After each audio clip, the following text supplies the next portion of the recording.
அல்லாஹு தஆலா அவனுடைய நல்லடியார்களுக்கு தயார் செய்து வைத்திருக்கின்ற சுவர்க்கத்தின் மீது ஆசை வைத்தவர்களாக அவன் ஏவியவற்றை எடுத்து நடப்பதன் மூலமும் அவன் பாவிகளுக்கும் காஃபிர்களுக்கும் தயார் செய்து வைத்திருக்கின்ற நரகத்தை பயந்தவர்களாக அவன் தடுத்தவற்றை தவிர்ந்து கொள்வதன் மூலமும் அல்லாஹுவை தக்வா செய்து கொள்ள வேண்டும் என்று எனக்கும் உங்களுக்கும் நினைவூட்டிக் கொள்கிறேன். கணியத்திற்குரிய பெரியோர்களே, சகோதரர்களே, அல்லாஹ் ஜல்ல ஷானஹு தஆலா இந்த உலகத்தில் மிக உறுதியான ஒன்றாக அல் குர்ஆனிலே குறிப்பிடுவது மரணத்தை. வஅபுது ரப்பக ஹத்தா யஅதியகல் யகீன், உனக்கு அல் யகீன் வருகிற வரை உன்னுடைய ரப்பை நீ வணங்குவீராக என்று நபியை பார்த்து அல்லாஹ் சொல்லுகிறான். அல் யகீன் என்றால் மிக உறுதியானது என்பது அர்த்தமாகும். மிக உறுதியானது என்று இந்த வசனத்திலே அல்லாஹு தஆலா குறிப்பிடுவது மௌத்தை என்று இமாம் இப்னு அப்பாஸ் ரலியல்லாஹு அன்ஹுமா அவர்கள் குறிப்பிடுகிறார்கள். எனவே இந்த உலகத்தில் மிக உறுதியான ஒன்று மௌத்தாகும். இந்த மௌத்தை பொறுத்தவரையில் இந்த உலகத்தில் பிறக்கிற ஒவ்வொரு உயிரினமும் மரணத்தை சந்தித்தே ஆக வேண்டும். அல்லாஹு தஆலா அல் குர்ஆனிலே சொல்லும் போது குல்லு நஃப்ஸின் தாயிகத்துல் மௌத், ஒவ்வொரு நஃப்ஸும் உயிருள்ள ஒவ்வொன்றும் மௌத்தை அனுபவித்தே தீரும் என்று அல்லாஹு தஆலா சொல்கிறான். அதே போல எங்கிருந்தாலும் மௌத் வரும் என்பதையும் அல்லாஹ் சொல்கிறான். ஐனமா தகூனு யுத்ரிக்குமுல் மௌத், நீங்கள் எங்கிருந்தாலும் உங்களை மௌத் வந்தே தீரும். வலவ் குந்தும் ஃபீ புரூஜின் முஷையதா, பலமாக கட்டப்பட்ட கோட்டைகளுக்குள் ஓடி ஒளிந்து கொண்டாலும் மௌத் உங்களை அடைந்தே தீரும் என்று அல்லாஹ் சொல்கிறான். அதே போல மௌத்தை கண்டு விரண்டோடினாலும் அந்த மௌத் உன்னை துரத்தி பிடிக்கும் என்று அல்லாஹ் குர்ஆனிலே சொல்கிறான். குல் இன்னல் மௌத்தல்லதி தஃபிர்ரூன மின்ஹு ஃபஇன்னஹு முலாகீக்கும், நபி இந்த மக்களுக்கு சொல்லுங்கள், எந்த மௌத்தை கண்டு நீங்கள் விரண்டோடுகிறீர்களோ அந்த மௌத் உங்களை சந்தித்தே தீரும் என்று. இப்படி மௌத் என்பது நம்மை அடையும் என்பதை அல்லாஹு தஆலா மிக தெளிவாக சொல்லி உறுதியான ஒன்று என்றும் சொல்லுகிறான். உண்மையிலே இந்த உலகத்திலே வாழக்கூடிய யாருமே அதை மறுப்பதும் கிடையாது. அவர் ஒரு மதத்தை பின்பற்றுகிறவராக இருந்தாலும் சரி, கடவுளே இல்லை என்று சொல்கிறவராக இருந்தாலும் சரி, மிகப்பெரிய அளவில் விஞ்ஞான வளர்ச்சியை அடைந்த ஒரு மிகப்பெரிய ஒரு விஞ்ஞானியாக இருந்தாலும் சரி, நான் மௌத்தாக மாட்டேன் என்று யாரும் சொல்வதில்லை. நிச்சயமாக நான் மரணிப்பேன் என்பதிலே எல்லோருமே தெளிவாக இருக்கிறார்கள். நம்மை பொறுத்தவரையில் நாம் மிக உறுதியாக இதில் இருக்கிறோம். அதே நேரத்தில் எப்போது மௌத்தாகுவோம் என்ற ஒரு அறிவு மனிதனிடம் கிடையாது. எந்த ஒரு மனிதனிடத்திலும் நான் இந்த நேரத்தில் இந்த இடத்தில் இத்தனை மணிக்கு மௌத்தாகுவேன் என்று யாராலும் சொல்ல முடியாது. ஏனென்றால் அல்லாஹ் ஜல்ல ஷானஹு தஆலா அதை தன்னிடத்தில் மறைவாக வைத்திருக்கிறார். மனிதனுக்கு அவனுக்குரிய அஜல் எழுதப்பட்டு விட்டது. ஆலமுல் அர்வாஹ் என்கிற உயிர்களுடைய அந்த உலகத்தில் வைத்தும் அவனுக்குரிய அஜல் எழுதப்பட்டு விட்டது. மீண்டும் அவனுடைய அஜல் அவன் தாயினுடைய வயிற்றில் இருக்கும் போதும் அந்த அஜல் புதுப்பிக்கப்பட்டு எழுதப்படுகிறது. அவனுக்கு எழுதப்பட்ட தவணை வரும்போது அவன் மௌத்தாகுவான். பொதுவாக அல்லாஹுடைய தூதர் ஸல்லல்லாஹு அலைஹி வஸல்லம் அவர்கள் சொல்லுகிறார்கள், அமாரு உம்மதி மா பைன 60 வ 70, என்னுடைய சமுதாயத்தவர்களின் வயது 60க்கும் 70க்கும் இடைப்பட்டது என்று சொல்கிறார்கள். பெரும்பாலும் இந்த வயதுக்குள் மௌத்தாகி விடுவார்கள்.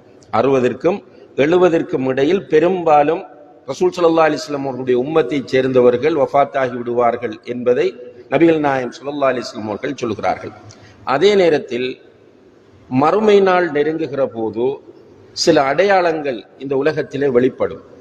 அப்படி வெளிப்படக்கூடிய அடையாளங்களிலே ஒன்று திடீர் மரணங்கள் வரும் என்று நபி ஸல்லல்லாஹு அலைஹி வஸல்லம் அவர்கள் சொல்கிறார்கள்.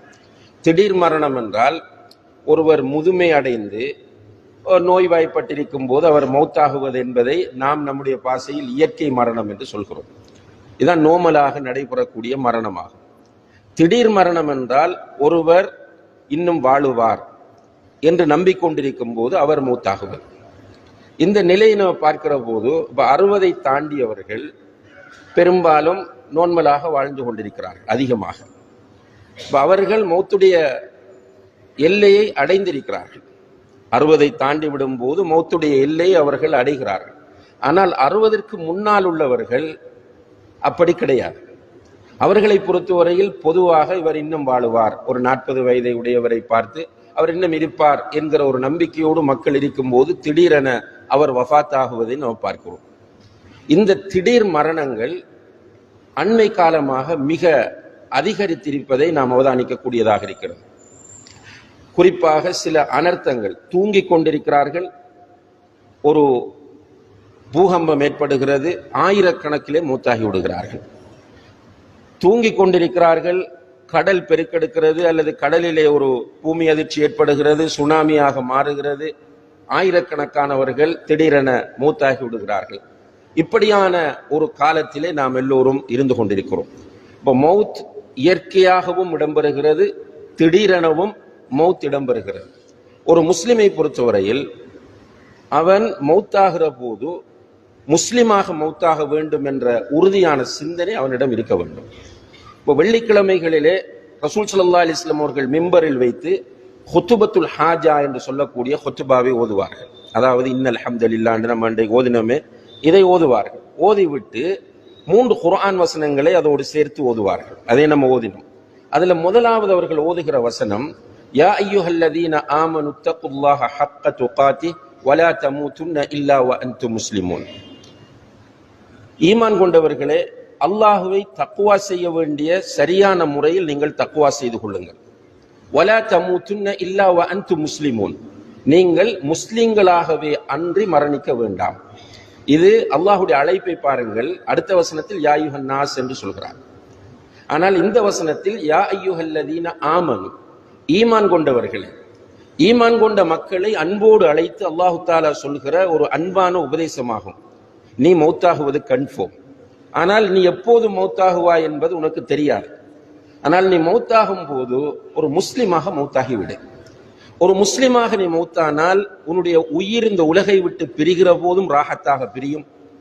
கபருக்குள் இருக்கிற உன்னுடைய உடம்பிலே அந்த உயிர் கொண்டு வந்து வைக்கப்படும் போதும் நீ கபருக்குள் ராஹத்தாக இருக்கலாம். மஹ்ஷரிலே நீ எழுப்பப்படும் போதும் நீ நல்ல முறையில் எழுப்பப்படுவாய். சூரியன் மனிதனுடைய தலைக்கு ஒரு மைலுக்கு மேல் கொண்டு வந்து வைக்கப்படும் போது நீ அல்லாஹுடைய அரிசின் கீழ் நிழல் பெறக்கூடிய பாக்கியத்தை பெறுவாய்.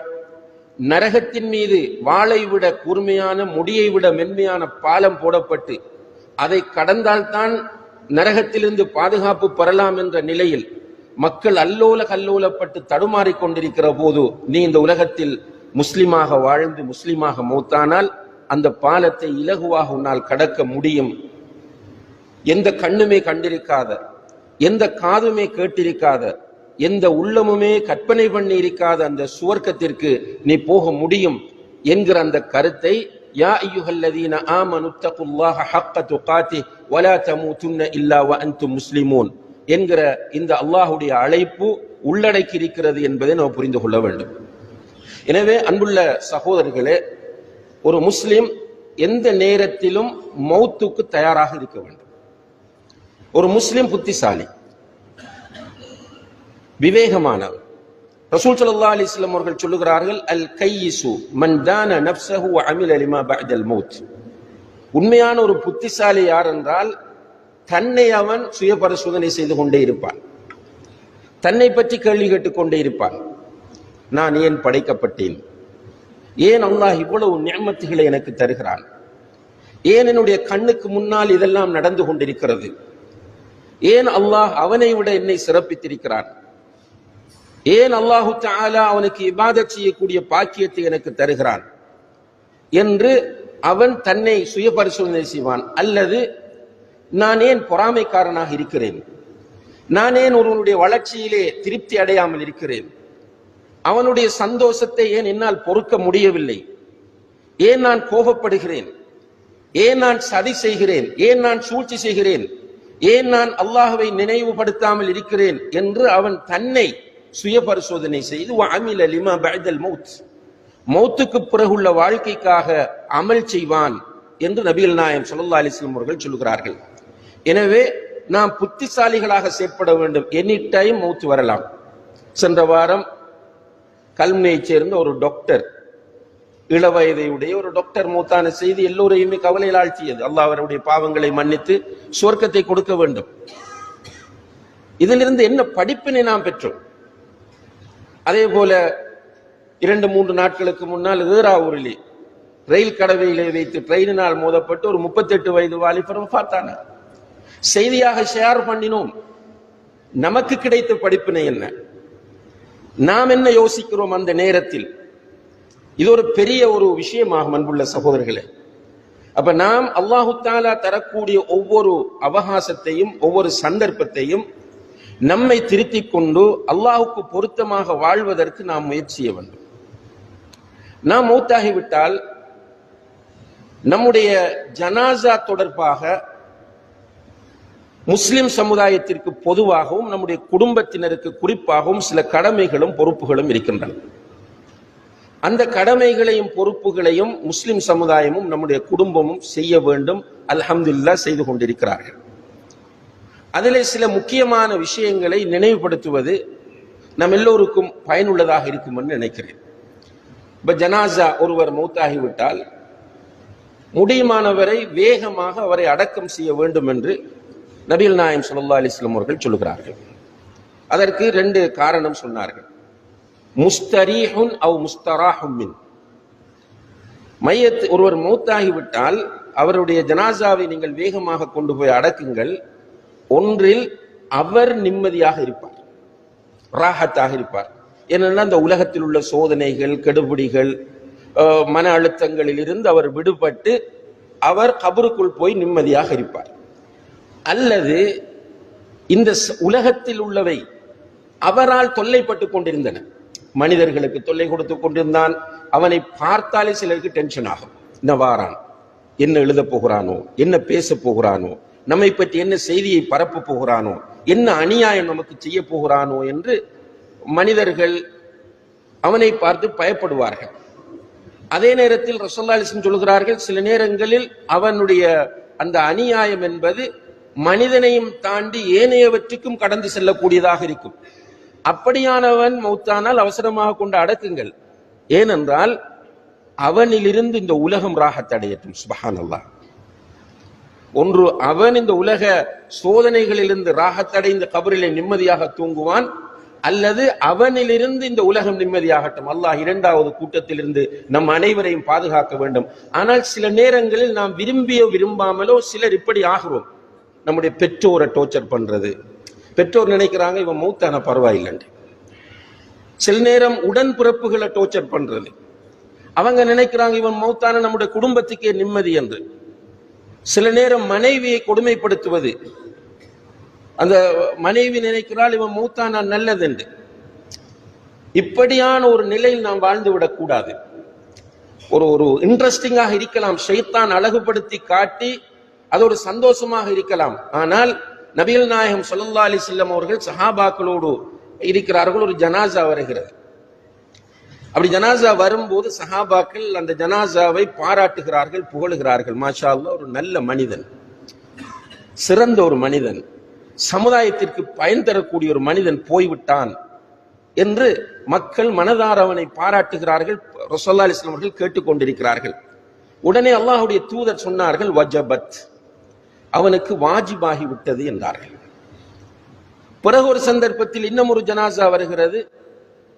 அந்த ஜனாசாவை கொண்டு செல்லும் போது சஹாபாக்கள் சொன்னார்கள், அல்ஹம்துலில்லாஹ், சமூகம் இப்போதுதான் நிம்மதியாக இருக்கும்.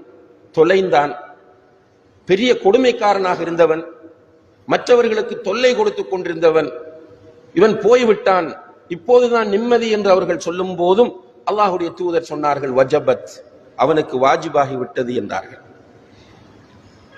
சஹாபாக்கள் கேட்டார்கள், 2க்குமே வாஜிபாகி விட்டது, வாஜிபாகி விட்டது என்று சொல்கிறீர்களே, என்ன அர்த்தம் அல்லாஹ்வுடைய தூதரே என்று கேட்டபோது அல்லாஹ்வுடைய தூதர் சொன்னார்கள், முதலாவது மனிதனை நீங்கள் புகழ்ந்து பாராட்டினீர்களே, அப்போது அவனுக்கு சுவர்க்கம் வாஜிபாகி விட்டது. 2வது மனிதன் அவனுடைய ஜனாசா கொண்டு செல்லப்படும் போது நீங்கள் சாபமிட்டீர்களே, அப்போது அவனுக்கு நரகம் வாஜிபாகி விட்டது என்று சொன்னார்கள். அந்த 2வது கூட்டத்தில் நாம் இருந்துவிடக் கூடாது. இது ஒவ்வொருவரும் பர்சனலாக எடுக்க வேண்டிய ஒரு முடிவாகும். நம்ம யோசித்து நம்ம முடிவெடுக்கணும். என்னால யாரும் மனநொந்து இவன் போய் தொலையட்டும் என்று சொல்லக்கூடாது. ஆனால் ரசூல் ஸல்லல்லாஹு அலைஹி வஸல்லம் அவர்கள் போய் தொலையட்டும் என்று அபூ ஜஹல் நினைத்தான், அபூ லஹப் நினைத்தான். அபூ லஹப் சாபமும் விட்டான், தப்பன் லக, நீ அழிந்து போ என்று சொன்னான். அந்த சாபத்துக்கு பயப்பட தேவையில்லை. இப்ப போதை வஸ்து வியாபாரிகள் இருப்பார்கள். இப்ப ஒருவர் ஒரு மௌலவி ஹுத்பா ஓதுவார், இந்த போதை வஸ்து வியாபாரிகளுக்கு எதிராக நடவடிக்கை எடுக்க வேண்டும் என்று. அப்ப அந்த போதை வஸ்து வியாபாரி அந்த மௌலவி மௌத்தானா போய் தொலைஞ்சான் என்று சொன்னா அது எடுபடாது. யாரை நாம் நோகக்கூடாது என்று சொன்னால், யாருடைய சாபத்தை பெறக்கூடாது என்று சொன்னால் தொழுகையாளிகளுடைய சாபத்தை பெற்றுவிடக்கூடாது, இபாதத்தாளிகளுடைய சாபத்தை பெற்றுவிடக் கூடாது, மார்க்கப்பற்றுள்ளவர்களுடைய சாபத்தை பெற்றுவிடக் கூடாது, மார்க்கத்தை போதிக்கிறவர்களுடைய சாபத்தை பெற்றுவிடக் கூடாது, நல்ல மனிதர்களுடைய சாபத்தை பெற்றுவிடக் கூடாது. சில நேரம் ஷைத்தான் நமக்கு அழகாக காட்டுவான், காட்டி அவர்களுடைய மனங்களை புண்பட வைக்க நம்மை தூண்டுவான். ஆனால் அவர்களுடைய சாபம் பொல்லாதது என்பதை இந்த ஹதீஸ்கள் நமக்கு உணர்த்துகின்றன. எனவே அன்புள்ள சகோதரர்களே, இந்த உலகத்தில் ஒருவர் மௌத்தாகிவிட்டால் அவருடைய ஜனாசாவை எவ்வளவு வேகமாக குளிப்பாட்டி கவனிட்டு தொழுவித்து அடக்க முடியுமோ அவ்வளவு வேகமாக செய்துவிட வேண்டும். சிலர் என்ன செய்வாங்கன்னு கேட்டால், துபாயில் இருப்பார், இங்க வாப்பா மௌத், நான் வரும் வரையும் மையத்தை வைத்துக் கொள்ளுங்கள் என்று சொல்லுவார். நம்ம குடும்பத்தில் முக்கியமானவர், அவர் வரும் வரையும் மையத்திருக்க வேண்டும் என்று சொல்லுவார். அது பிழை. அதுல நிறைய சங்கடங்கள் இருக்கின்றன. சில நேரங்களில் துபாயை விட தூரமான நாட்டில் இருந்தும் வரும் வரை 2-3 நாட்கள் மையத்திருந்த செய்திகளும் இருக்கின்றன. ஆனால் இந்த இடத்துல நம்ம சொல்லிவிட வேண்டும், நான் மௌத்தான அழைக்கிறேன், அவர் ஒன்றும் செய்ய போவதில்லை. இப்ப மகன் இங்கே இருக்கிறார், வாப்பா சவுதியிலே இருக்கிறார், மகன் மௌத்தாகி விட்டார். வாப்பா வரும் வரையும் ஜனாசாவை வைத்திருந்து அதனால் ஆகப்போவது என்ன? ஒன்றுமில்லை. அவர் வந்து சேர்ந்து குடும்பத்திற்கு தாஜியாவுக்காக அவர் வருவார், அது ஆறுதலாக இருக்கும். ஆனால் அதுவரை மையத்தை வைத்திருக்கும் போது கொஞ்சம் பேர் அந்த மையத்தோட இருந்து அவர்களுக்கு ஒழுங்கா சாப்பிட முடியாது, தூங்க முடியாது, ரெஸ்ட் எடுக்க முடியாது. இப்போ மையத்து வீட்டுல இரவெல்லாம் முழிச்சிட்டு இருந்துட்டு தூங்குவாங்க, மறுநாள் காலையில மையத்தை பார்க்க வாராக்கள் சொல்லுவாங்க மையத்திரிக்கு ஊட்ட தூங்குறாங்கன்னு. தேவையில்லாத விமர்சனங்கள். எனவே இதை சரியா அண்டர்ஸ்டாண்ட் பண்ணி புரிந்து கொண்டு நாம் சொல்லிவிட வேண்டும், நான் மௌத்தானால் என்னை வேகமாக அடக்கி விடுங்கள், வருகிறவர்கள் வந்து சேரட்டும், வராதவர்கள் இப்போ ஒருவர் நெருக்கமான ஒருவர் மௌத்தாகி விட்டார், அடக்கம் செய்து விட்டோம், லேட்டாகி வருகிறார், மையவாடிக்கு போய் அவருடைய கபரடியில் நின்று தொழுவதற்கு இஸ்லாம் வழிகாட்டி இருக்கிறது. சுப்ஹானல்லாஹ். அதை செய்யறதில்லை நம்ம யாரும். கபரடிக்கு போய் தொழுவதில்லை. அந்த இடத்துல போய் தொழுவது, துஆ கேட்பது என்பதுதான் முக்கியமான விஷயமா. எனவே இந்த விஷயத்தில் நாம் எல்லோரும் தெளிவாக இருக்க வேண்டும். ஒரு சட்ட ரீதியான ஒரு பிரச்சனை அல்லது ஒரு நிர்பந்தம் பிற்படுத்த வேண்டும் என்றால் அது விதிவிலக்கு. ஆனால் அற்பமான காரணங்களுக்காக வேண்டிய ஒரு ஜனாசாவை பிற்படுத்துவது என்பது பொருத்தமானது அல்ல, சுன்னாவுக்கு மாற்றமானது என்பதை நாம் புரிந்து கொள்ள வேண்டும். அடுத்ததாக அன்புள்ள சகோதரர்களே, ஜனாசாவை அவசரமாக நம்ம குளிப்பாட்டி கஃனிட்டு ஜனாசாவை ஜனாசா வீட்டிலிருந்து தொழுகிற இடம் வரைக்கும் தூக்கி கொண்டு வருவோம். இப்போ சில நாடுகளில் பார்த்தா தூரமாக இருந்தால் வாகனத்தில் கொண்டு வருவாங்க. அல்ஹம்துலில்லாஹ் நம்முடைய ஊரில் மையவாடி தூரமாக இருந்தாலும் தூக்குகிறார்கள், நல்ல விஷயம். அதுக்காக வாகனத்தில் ஏற்றுவது கூடாது என்பதல்ல, தோல்ல தூக்கிட்டு வரும்போது அதோட ஃபீலிங்ஸ் வேறு, அதனால கிடைக்கக்கூடிய நன்மைகள் அதிகம். அப்ப மையத்தை தூக்கிட்டு வரோம். மையத்தை தூக்கி கொண்டு வரும்போது ஒரு சின்ன தவறு உணரப்படாமல் நம்முடைய மக்களால் செய்யப்படுவதை நம்ம பார்க்கிறோம். மையத்தை பின்துயர்வது என்பது மையத்துக்கு நாம் நிறைவேற்ற வேண்டிய முக்கியமான கடமைகளில் ஒன்றாகும். முஸ்லிம்கள் அதை செய்ய வேண்டும். ஒரு முஸ்லிம் அடுத்த முஸ்லிமுக்கு செய்ய வேண்டிய கடமைகள் 5 அல்லது 6 என்று வரக்கூடிய ஹதீஸில் மையத்தை பின்துயர வேண்டும் என்று வருகிறது. இப்ப மையத்தை பின்துயர்ந்து வருவது என்ற விஷயத்தில் நமக்கு தரப்படக்கூடிய நன்மை இருக்கிறது. இது ஒரு கடமை, கடமையை செய்தால் கடமைக்குரிய நன்மை ஒன்று இருக்கிறது. இரண்டாவது, தொழுகிற இடம் வரைக்கும் வந்து தொழுதால் ஒரு கீராத் நன்மை கிடைக்கும். ஒரு கீராத் என்றால் ஒரு உஹது மலையளவு நன்மை கிடைக்கும். அப்ப அந்த மையத்தோடு பின்னால் வரும்போது முதலாவதாக வாகனத்தில் வரக்கூடியவர்களுக்கு அனுமதி இருக்கிறது, இருந்தாலும் நடந்து வருவது சிறந்தது. வாகனத்தில் வருகிறவர்களுக்கு அனுமதி இருக்கிறது. நடந்து வருவது சிறந்தது. நடந்து வந்தால் மையத்தை அப்படி ரவுண்டா வச்சுட்டு வரலாம். அதாவது மையத்துக்கு முன்னால பின்னால இடது பக்கம் வலப்பக்கமாக வரலாம். வேற ரோட்டால மையத்தை ஃபாலோ பண்றது, பின்துயர்ந்து வாரதுன்றது இல்லை.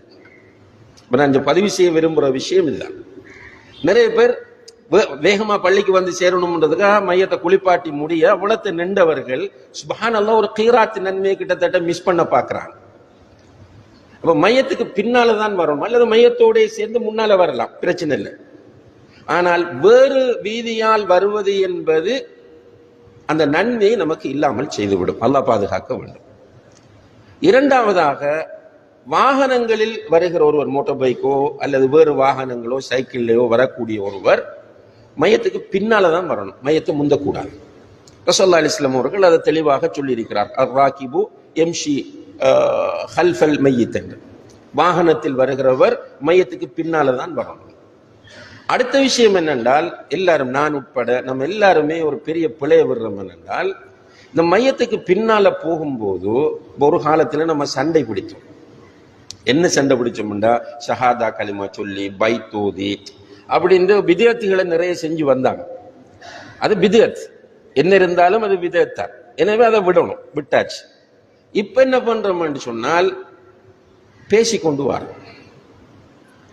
மையத்துக்கு பின்னால பேசுறோம், பரவாயில்லை, தேவைக்கு பேசலாம். சுப்ஹானல்லாஹ், சிரிச்சிட்டு வரோம் சகோதரர்களே. இந்த இடம் நாம் கவனமாக சிந்திக்க வேண்டிய ஒரு இடம் ஆகும். ஒரு மையத்தை முன்னால தூக்கிட்டு எப்படி நம்மால் ஜோக் அடித்து சிரித்து கொண்டு வர முடிகிறது? இது எதனுடைய அடையாளம்? இப்ப மையத்தை முன்னால விட்டுட்டு பின்னால நான் சிரித்து ஜோக் அடித்து கொண்டு போகிறேன் என்றால், இது எதை என்னிடம் உணர்த்துகிறது, என்னிடம் என்ன இருக்கிறது என்று சொல்கிறது.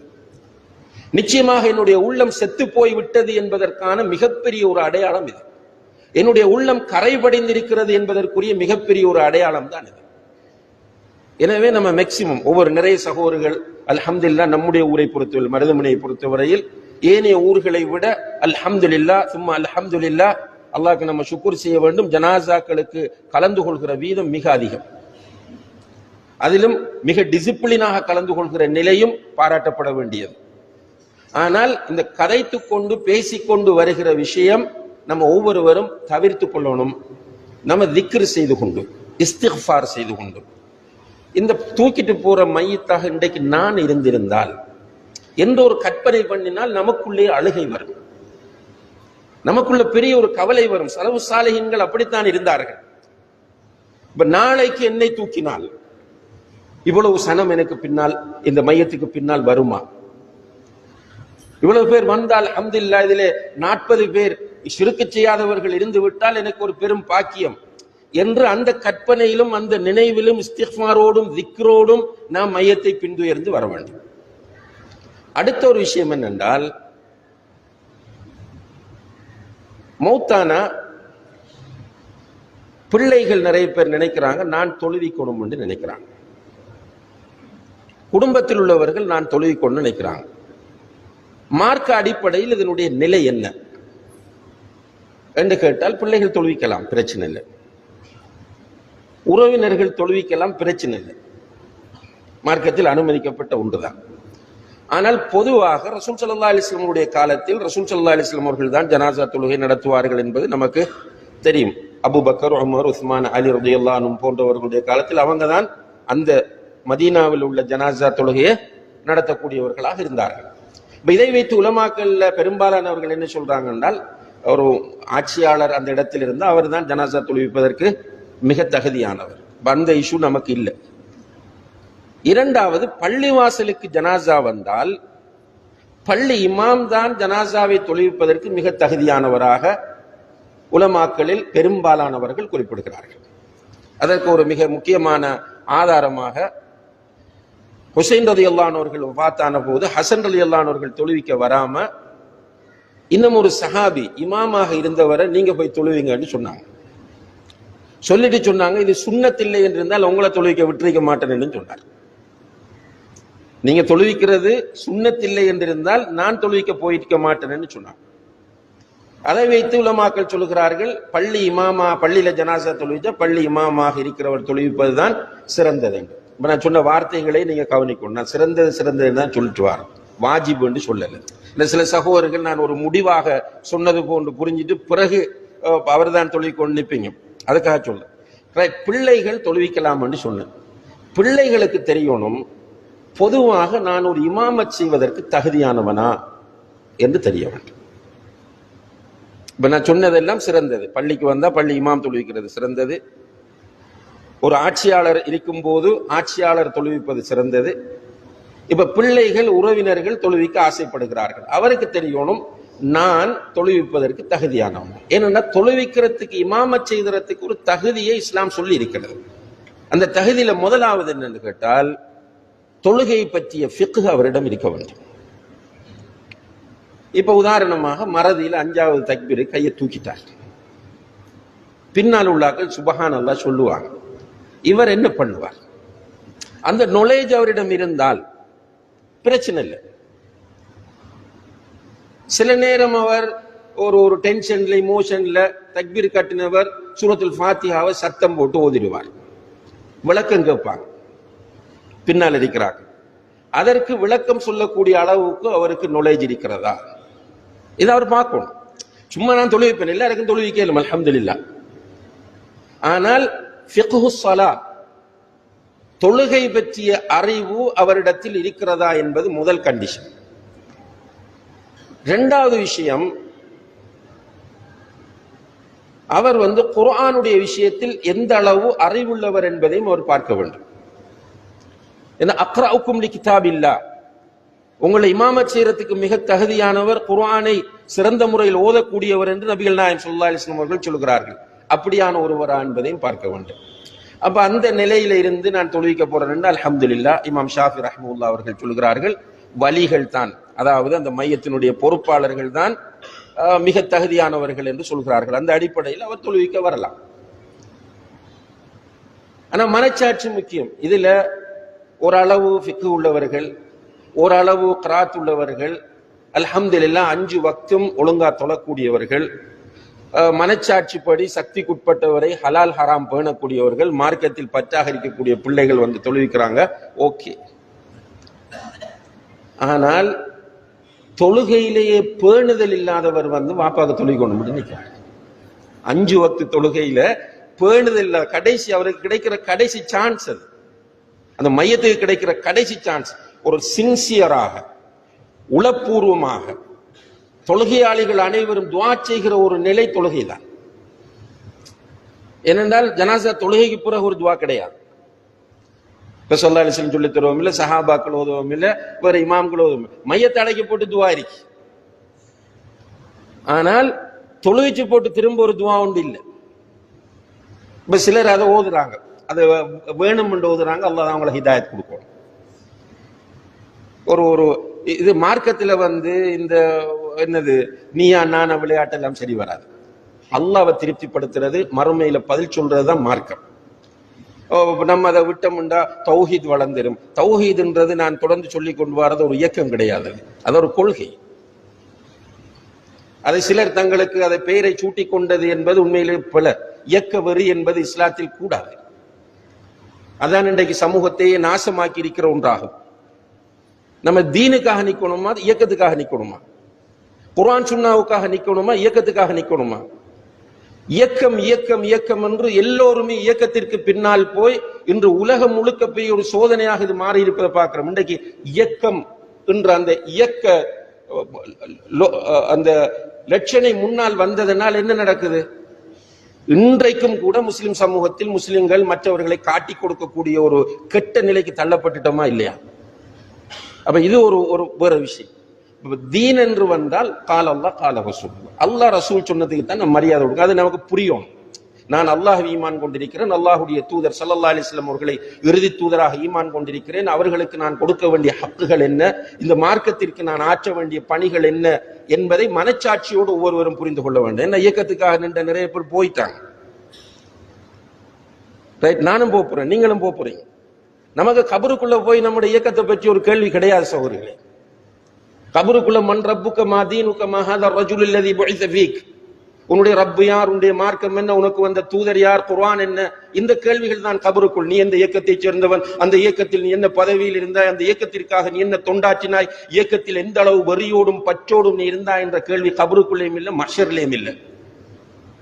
1940க்கு பிறகுதான் இந்த இயக்கங்கள், அல்லது 1924க்கு பிறகுதான் இந்த இயக்கங்கள். இதற்கு முன்னால எல்லாம் அப்படி இயக்கங்கள் எல்லாம் இல்லை. இயக்கங்களை நான் வழிகேடு என்று சொல்லல. இயக்க வெறி என்பது வழிகேடாகும். என்னுடைய இயக்கம் மட்டும்தான் என்று நினைப்பது, அது எந்த இயக்கமாக இருந்தாலும் சரி, அது தப்பாகும், வழிகேடாகும். இப்ப என்ன நடக்குது பாருங்க. இப்ப ஜனாசாவை அடைக்கிறதுக்கு பிறகு ஒரு துவா இல்லை. இந்த ஜனாசா தொழுகையில தான் துவா. ஜனாசா தொழுகை முடிந்ததுக்கு பிறகு ஒரு துவா இல்லை. ஆனா ஒரு வீம்புக்காக வந்து நின்று துவா ஓதுறாங்க. சுப்ஹானல்லாஹ், அல்லாஹ் அவர்களுக்கும் நமக்கு ஹிதாயத்தை நசீபாக்க வேண்டும். அப்ப இந்த ஜனாசா தொழுகையில் மரணித்தவருக்கு கிடைக்கிற பாக்கியம் அந்த துஆ தான். 5 வக்து தொழல் என்றால் அறிஞர்கள்ட்ட கருத்து வேறுபாடு இருக்கு, அவன் முஸ்லிமா இல்லையான்னு. சும்மா நோமல யோசிச்சு பாருங்க. தொழுகையில் ஒருவர் தக்பீர் கட்டுகிறார், சூரத்துல் ஃபாத்திஹா ஓதவில்லை. லுஹர் தொழவாரார், தக்பீர் கட்டினார், சூரத்துல் ஃபாத்திஹா அவர் ஓதவில்லை. தொழுகை சேருமா இல்லையா? படிச்ச எல்லாரும், ஸ்கூல்ல படிச்ச எல்லாருக்கும் தெரியும் அந்த தொழுகை சேராது. ஏன்னா சூரத்துல் ஃபாத்திஹா ஓதுறது தொழுகையுடைய ருக்குன்களில் ஒன்று. தொழுதுட்டு அந்த தொழுகையில் சூரத்துல் ஃபாத்திஹா ஓதாட்டி தொழுகை சேராது என்று சொன்னால் தொழாத வேண்ட நிலை என்ன? தொழவாரான் தொழுகையில் ஒரு ருக்கினை, ஒரு வாஜிபை விட்டால் அவனுடைய தொழுகை சேராது என்கிற நிலை இருக்குமாக இருந்தால் தொழாமலே இருக்கிறவனுடைய நிலை என்ன? அதனாலதான் ஃபவைலுல் லில் முஸல்லீன் அல்லதீன ஹும் அன் ஸலாத்திஹிம் சாஹூன், தொழுகையில் பொடுபோக்காக இருக்கிறவர்களுக்கெல்லாம் வயல் அந்த நரகம் கேடு என்று அல்லாஹு தஆலா சொல்கிறார். அப்ப வாப்பாக்கு தொழுவிக்க வார நீ 5 வக்து தொழக்கூடியவனா இருக்கணும், பேணுதலான ஒருவனா இருக்கணும். உனக்கு கிடைச்ச வாப்பாக்கு கிடைச்ச கடைசி சான்ஸ் இது. ஒன்னு நான் தான் தொழுவித்தேன் என்று போய் ஊட்ட பெருமையா பேசுறதிலேயும் சபையில காட்டிக் கொள்ளத்திலேயும் ஒன்றும் இல்லை. அடுத்து இன்னும் ஒரு கவலையான விஷயம் என்னென்றால், இந்த பள்ளியிலேயே 2-3 தடவைகள் நம்ம கவலைப்பட்டு ஒரு தடவை நான் மையத்து பயானில கூட அதை உணர்த்தினேன். ஒரு படியம் வந்தார், வாப்பாக தொழுவிக்கணும் என்றார். அல்லாஹு அக்பர், அல்லாஹு அக்பர், அல்லாஹு அக்பர், அல்லாஹு அக்பர், அஸ்ஸலாமு அலைக்கும், சுப்ஹானல்லாஹ். சூரத்துல் ஃபாத்திஹா ஓத டைம் தரவில்லை, ஸலவாத்து சொல்ல டைம் தரவில்லை, மையத்துக்காக துவா கேட்க டைம் தரல, அல்லாஹும்ம ஃபிர் லஹு வர்ஹம்ஹு என்ற ஒரு துவா வரல.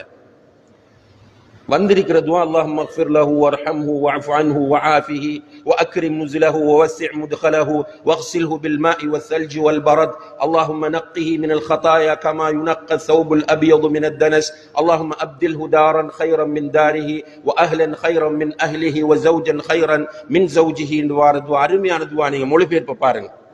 அதே போல அதோட தொடராக வருது, அல்லாஹும்ம ஃபிர் லிஹய்யினா வமையித்தினா வஷாஹிதினா வகாயிபினா வஸகீரினா வகபீரினா வதகரினா வஉன்சானா அல்லாஹும்ம மன் அஹ்யைதஹு மின்னா ஃபஅஹீஹி அலல் இஸ்லாம் வமன் தவஃபைதஹு மின்னா ஃபதவஃபஹு அலல் ஈமான். இவ்வளவு துவா உனக்கு பாடமா? வாப்பாக்கு தொழுவிக்க வாராய். அப்ப என்ன செய்யணும்? இதெல்லாம் ஓதக்கூடிய ஒரு தகுதியான ஆளை நீங்க தொழுவீங்கன்னு பொறுப்பாக்குறதுல என்ன பிரச்சனை? அப்படி பொறுப்பாக்கும் போதும் கண்ணியத்திற்குரிய சகோதரர்களே, இந்த பள்ளியில் வரக்கூடிய உங்களை பொறுத்தளவில் நாங்கள் உறுதியாக நம்புகிறோம், சுன்னா அடிப்படையில் நம்முடைய வாழ்க்கையை அமைக்க வேண்டும் என்று விரும்புகிறவர்கள், பித்அத்துக்களில் இருந்து பாதுகாப்பு பெற வேண்டும் என்று ஆசைப்படுகிறவர்கள். எனவே நீங்க யாரையாவது தொழுகைக்கு முற்படுத்தும் போது பித்அத் செய்யாதவர்களை பார்த்து முற்படுத்திக்கணும். உங்களோட வாப்பாக்கோ உங்களுடைய தாய்க்கோ சகோதரனுக்கோ யாருக்கோ தொழுவிக்கிறதுக்கு ஒரு ஆளை நீங்க ஆக்கும்போது என்னுடைய குடும்பத்தை சேர்ந்தவர் போடாட்டி கோச்சிக்குவாருன்றெல்லாம் பார்க்காதீங்க. வாப்பா கிடைக்கிற நீங்க செய்ய போற கடைசி ஒரு சான்ஸ். உண்மையா யோசிச்சு பாருங்க. அந்த சந்தர்ப்பம் என்பது அவருக்கு நம்ம கடைசியா செய்யற ஒரு விஷயம். அது அதை நல்லா திருப்தியா செஞ்சுப்போம். அவரை திருப்தி இவரை திருப்தி, நான் அந்த அமைப்பு இந்த அமைப்பு இப்படி எல்லாம் பார்க்காதீங்க. ஒரு அளவு உங்களுடைய சக்திக்குட்பட்டவரை ஒரு மார்க்கப்பற்றுள்ள ஒரு அளவு பேணுதலாக நடக்கக்கூடிய கொள்கையில் தெளிவும் உறுதியும் உள்ள ஒருவரை முன்னுக்காக்கணும். அதே போல வசிய செய்வது, என்னுடைய மையத்துக்கு இவர் தான் தொழுவிக்கணும் வசிய செஞ்சிருவாங்க. அதையும் மேக்சிமம் நம்ம தவிர்த்துக்கிறது நல்லது. நான் ஒரு நாள் வெளிநாட்டு பயணம் ஒன்று செல்ல கொழும்பிலே நிற்கும் போது ஒரு வீட்டிலிருந்து கோல் வருது. என்னன்னு கேட்டா, இன்னார் மௌத்தாயிட்டார், நீங்க தான் தொழுவிக்கணும் என்று அவர் வசிய செஞ்சாராம். எனக்கு அங்க பிளைட்டை விட்டுட்டு வரவும் இல்லை. அது ஒரு கிரிட்டிக்கலான சிச்சுவேஷன். அப்ப நம்ம என்ன ஜென்ரலா ஒரு வசிய செய்யலாம், என்ன ஒரு நல்ல மார்க்க பற்றுள்ள அந்த பிதியத்துகள் இல்லாத ஒரு நல்ல ஒரு ஆளை நீங்க நான் மௌத்தானா தொழுவிக்கிறதுக்கு முற்படுத்துங்கன்னு சொல்லலாம். அப்படி இல்லாம இன்னார் தான் என்னுடைய ஜனாசாவை குளிப்பாட்டணும், கஃனிடணும், இன்னார் தான் தொழுகை நடத்தணும் என்று சொன்னால் அதனால அதை புரிகிறதுல சில சிக்கல்கள் இருக்கணும். சில ஆக்கள் நல்லா புரியுவாங்க, சில ஆக்கள் அதை மிக நுணுக்கமா புரிஞ்சிட்டு அவர் தான் வரணும், பரவாயில்ல அடுத்த பிளைட் நான் போட்டு தாரன் வந்து இறங்குகண்டுலாம் நினைப்பாங்க. எனவே அப்படியான வசியத்துகளும் நாம் தவிர்த்து கொள்ள வேண்டும் என்பதை இந்த சந்தர்ப்பத்திலே நினைவுபடுத்திக் கொள்ள விரும்புகிறேன். எனவே அன்புள்ள சகோதரர்களே, ஜனாசா தொழுகையுடைய விஷயத்தில் எல்லோரும் பேணுதலாகவும் கவனமாக இருப்போம். அதுல ஒரு மேலதிக ஃபாய்தாக்காக நினைவூட்டிக் கொள்றேன். இந்த ஜனாசா வீட்டில் போய் குளிப்பாட்டும் வரைக்கும் அங்கஞ்சண்டு பேசிக்கொண்டு நிற்பதை விட அந்த டைமுக்கு ஒது செஞ்சு கொண்டோம் என்றால் நம்ம அந்த ஜனாசாவை டைமுக்கு சொல்றதுக்கு வாய்ப்பாக இருக்கு. நம்ம என்ன செய்யறோம்னா சும்மா பேசிட்டே நிற்போம் குளிப்பாட்டும் வரைக்கும், பிறகு அதுக்கு பிறகுதான் ஒது செய்யறதுக்கு ட்ரை பண்றோம். அதனால நிறைய நேரம் காத்து கொண்டு நிற்க வேண்டிய சூழ்நிலைகள் வருகிறது. அதையும் தவிர்த்துக் கொள்ளுங்க. இது ஒரு வழிகாட்டலாகவும் ஒரு ஃபாய்தாவுக்காகவும் ஞாபகப்படுத்துகிறேன். அதே போல நம்மட பிள்ளைகள், நம்மட உம்மா பாப்பா, நம்மட உடன்பிறப்புகள் எப்படியோ நமக்கு முதல் யாராவது ஒரு ஆள் போகத்தான் போறாங்க. அவங்களுக்காக நம்ம சரியா துவா கேட்கிறோம் இல்லையா? அவங்களுடைய எவ்வளவு அழுகும், எவ்வளவு அழுகிறோம்.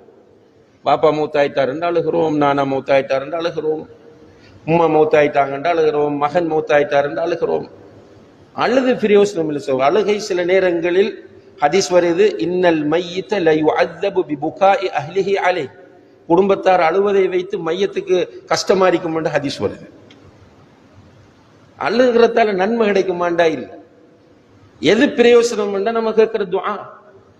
ஏன் கொஞ்ச நேரம் உட்கார்ந்து அந்த துவா பாடமாக்கலாம் இருக்கு, நமக்கு அதுக்குரிய முக்கியத்துவம் ஏன் கொடுக்கலாம் இருக்கு. சில சகோதரர்கள் மாஷா அல்லாஹ் ஆர்வத்தில் என்ன செய்யறாங்க என்றால் அந்த துவாவை பிரிண்ட் பண்ணி மையவாடியிலேயே இஷ்யூ பண்றாங்க, பள்ளிகள்ல எழுதி எழுதி தொங்க விட்டுருக்கிறாங்க பாடமாக்கி கட்டும்.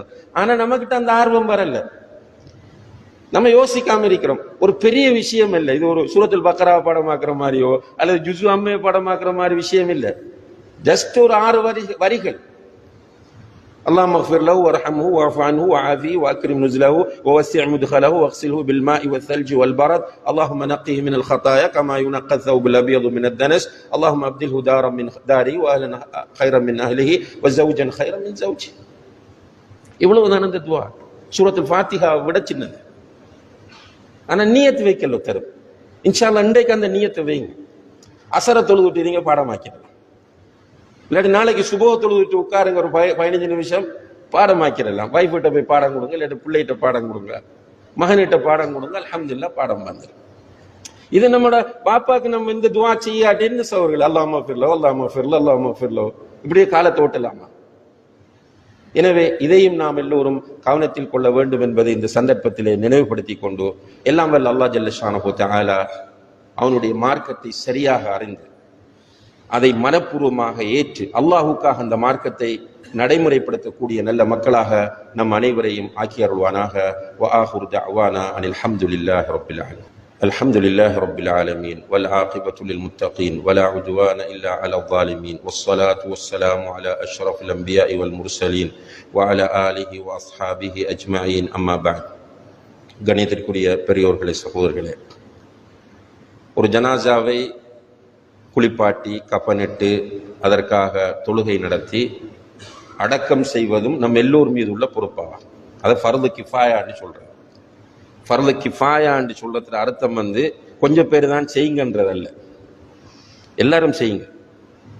ஆனா கொஞ்சம் பேராவது செய்யாட்டி எல்லாருக்கும் பாவம் கிடைக்கும், அதான் அதில் அர்த்தம்.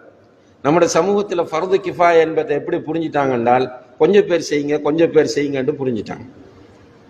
அதனாலதான் மற்ற ஊர்களில் கூடுதல் கவனம் செலுத்துறது இல்லை. இதுல இப்ப ஃபர்து கிஃபாயாண்டா கட்டாயம் எல்லாரும் செய்யணும். ஆனால் கொஞ்சம் பேராவது செஞ்சா மத்தாக்கள் தப்பிக்கலாம். நன்மை யாருக்கு கிடைக்கும்? செய்தவர்களுக்கு கிடைக்கும். அது நன்மை சாதாரண நன்மையும் இல்லை. இந்த ஜனாசாவோட சம்பந்தப்பட்டது கிடைக்கிற பின்துயர்ந்து தொழுது அடக்குமுறை கலந்து கொண்டா 2 கீராத்து நன்மை. 2 கீராத்துனால் 2 உஹது மலை அளவு. சுப்ஹானல்லாஹ். நமக்கு கபருக்கு தேவை நன்மை தான், மீசானுக்கு தேவை நன்மை தான், கதை இல்லை. அப்ப அந்த நன்மையை பெற்றுக் கொள்வதற்கான ஒரு அருமையான வாய்ப்பு இது. இப்ப மையத்தை அடக்கி போட்டு இந்த மையத்தை தொழுவிச்சுட்டு மையத்துக்கு பின்னால திரும்ப போறது, போய் மையத்தை அடக்குறது. மையத்தை அடக்குவதில் நிறைய ஒழுங்குகள் சட்டங்கள் இருக்கின்றன, அவற்றை தெளிவுபடுத்துவதற்குரிய நேரம் இது கிடையாது. ஆனா நம்ம எல்லோரும் விடக்கூடிய ஒரு மிஸ்டேக்கை நினைவுபடுத்துவது பொருத்தமாக நினைக்கிறேன். என்னென்றால், இந்த மையவாடிக்குள்ள போய் கபர்களுக்கு மேல் நாம் நடப்பது அல்லது இருப்பது, கபர்களுக்கு மேல் நடப்பது அல்லது கபர்களுக்கு மேல் இருப்பது, இதை ரசூலுல்லாஹி அலைஹி வஸல்லம் அவர்கள் மிக தெளிவாக தடை செய்தார்கள். லா தஜ்லிசு அலல் குபூர், கபர்களுக்கு மேல் நீங்கள் உட்காராதீர்கள் என்று சொன்னார்கள். இப்ப மையவாடியில போய் இருக்கிறது உண்மையிலேயே மாஷா அல்லாஹ், நான் நினைக்கிறேன் உலகத்தில் என்று சொல்லலாம், இலங்கையில் என்று சொல்றதை விட உலகத்தில் இவ்வளவு ஒரு டிசிப்ளினாக மக்கள் மையத்தை அடக்கிட்டு உட்கார்றது அது மருதமணியாத்தான். அதுக்கேற்ற மாதிரி அல்ஹம்துலில்லாஹ் நம்முடைய இந்த ஜனாசா நலன்புரி சங்கத்தை சேர்ந்த சகோதரர்கள், இந்த மையவாடிகளை பராமரிக்கிற சகோதரர்கள், அல்லாஹ் அவர்களுக்கு நிறைவான கூலியை கொடுக்க வேண்டும். நம்ம துஆ செய்யணும். அவங்க விடுற மிஸ்டேக்கை மட்டும்தான் தூக்குறோம். எவ்வளவு ஒரு பணி நம்முடைய சமூகத்துக்காக அவங்க எல்லாரும் சேர்ந்து செய்யறாங்க. அடிக்கடி சிரமதானத்தை கூப்பிடுறது, ஜனாசா மையவாடியை கிளீன் பண்ண, இல்லாட்டி முதல்ல எல்லாம் இதுல முள்ளு இருக்கும், நமக்கு தெரியும், நடக்க இல்லாத அளவுக்கு இருக்கும். இப்போ கிளீன் பண்ணி அழகா பயம் இல்லாம உட்காரக்கூடிய அளவுக்கு அதை நிறைய சகோதரர்கள் அதுக்கு ஒத்துழைப்பு தாராங்க. ஆனா சில சகோதரர்கள் கண்டுகொள்றதே இல்லை. அல்ஹம்துலில்லாஹ், எப்படியோ ஜனாசாவுக்கு உட்கார்ந்து துஆ கேட்டு விட்டு போக வேண்டும் என்ற அந்த ஆசையோடு இருக்கிற மக்கள் நம்முடைய ஊர்ல தான் அதிகமாக காணப்படும். இது ஊர்வாதத்துக்காக நான் சொல்லல, ஒரு ஆர்வமூட்டலுக்காக நினைவுபடுத்துகிறேன். ஒரு நல்ல விஷயத்தை நினைவுபடுத்துவது மற்றவர்களுக்கு முன்மாதிரியாக இருக்கும் என்ற அடிப்படையில் அதை நினைவுபடுத்துகிறேன். அப்ப நம்ம அந்த நேரத்தில் ஜனாசா மையத்துக்கு கபருக்கு மேல உட்காராமல் இருந்து கொள்ள பார்க்க வேண்டும். கபூர் இருந்தா உதங்க, தெரியாட்டி நம்ம குற்றவாளி இல்லை. இந்த இடத்துல கபூர் இருக்கா இல்லையா அல்லாஹு அலம், அது நமக்கு அடையாளப்படுத்தப்பட்டிருக்கு, உயர்த்தப்பட்டு அந்த கட்டைகள் நாட்டப்பட்டு நமக்கு அடையாளப்படுத்தப்பட்டிருக்கும் போது அந்த கபர்களுக்கு மேலால் நாம் நடப்பதோ அல்லது உட்காருவதோ கூடாது என்பதை புரிந்து கொள்ளுங்கள். அது ஒரு பாவமாகும். அன்புள்ள சகோதரர்களே, நம்ம ஆரம்பிச்ச இடத்துக்கு திரும்ப வரலாம். என்னென்றால், இந்த ஜனாசாவை பின்துயர்வதும் ஜனாசாவில் அடக்குவதில் கலந்து கொள்வதும் நமக்கு 2 கிராத் நன்மையை பெற்றுத்தரும் என்று அல்லாஹுடைய தூதர் சொன்ன அதே நேரத்தில் மிக முக்கியமான ஒரு விஷயத்தை அங்கே சொல்கிறார்கள். என்னென்றால், ஃபஇன்னஹா துதக்கிருக்குமுல் ஆகிரா, இப்படி போகும்போது உங்களுக்கு மறுமை நினைப்பு வரும் என்று சொல்கிறார்கள். அதுதான் ஆக முக்கியம். இப்ப இன்றைக்கு நம்ம பாவம் செய்யறோம், மர்ம பயம் இல்லாட்டி தான் பாவம் செய்யறோம். சுபோவுக்கு அதான் கேட்குது, தொழுவிக்கிற சத்தம் கேட்குது, கேட்டுக்கும் படுக்கிறோம் என்றால் நான் இந்த நேரத்தில் மௌத்தானால் என்ற பயம் வரல. அல்லது இப்படியே நான் இப்படி இருக்கக்குள்ள சைத்தான் என்னை திரும்ப தூங்க வச்சுட்டு சுபோகை இல்லாமலாக்கி விட்டால் நான் இஸ்லாத்தை விட்டு வெளியே போவன் என்கிற பயம் நமக்கு வரல. இப்ப நபி ஸல்லல்லாஹு அலைஹி வஸல்லம் அவர்கள் இந்த ஜனாசா நல்லடக்கத்தில் கலந்து கொள்வதில் இவ்வளவு பெரிய நன்மை இருக்கிறது என்று சொன்னதற்கு நிறைய காரணங்கள் இருக்கின்றன. அதுல பிரதானமான ஒரு காரணம் என்னென்று கேட்டால், நாம் நம்மை ரிஃப்ரெஷ் பண்ணுவது, நம்முடைய ஈமானை புதுப்பித்துக் கொள்வது, நம்முடைய பயபக்தியை கூட்டிக் கொள்வது, நம்மிடம் இருக்கிற பாவங்களிலிருந்து நாம் ஒதுங்கிக் கொள்வது, நம்மை நாம் சுய பரிசோதனை செய்து மறுமைக்கு நம்மை நாம் தயார்படுத்துவது என்பது முக்கியமானதாகும். எனவே எனி டைம் நமக்கு மௌத்து வரலாம், எனக்கும் வரலாம், உங்களுக்கும் வரலாம். உங்களுடைய பிள்ளைக்கு நீங்கள் இருக்கும் போதே மௌத்து வந்து விடலாம். நீங்கள் வருத்தத்தோடு இருக்கலாம், ஆனால் இன்னும் 10 வருடங்கள் நீங்கள் உயிரோடு இருக்கலாம். ஆனால் மௌத் யாருக்கும் எந்த நேரமும் வரலாம். எனவே அதற்கு நாம் ஒவ்வொருவரும் நம்மை தயார்படுத்திக் கொள்வோமாக இருந்தால் நிச்சயமாக நாம் புத்திசாலிகள். எல்லாம் வல்ல அல்லாஹு தஆலா அப்படியான புத்திசாலிகளாக நம்மை ஆக்குவானாக. நம்முடைய மௌத்துகளை நல்ல மௌத்தாக அல்லாஹு தஆலா ஆக்கி தருவானாக. மௌத்தாகும் போது அந்த ரப்புல் ஆலமீன் நம் அனைவரையும் பொருந்திக் கொள்வானாக. வ ஆகிரு தஅவானா அனில் ஹம்துலில்லாஹி ரப்பில் ஆலமீன்.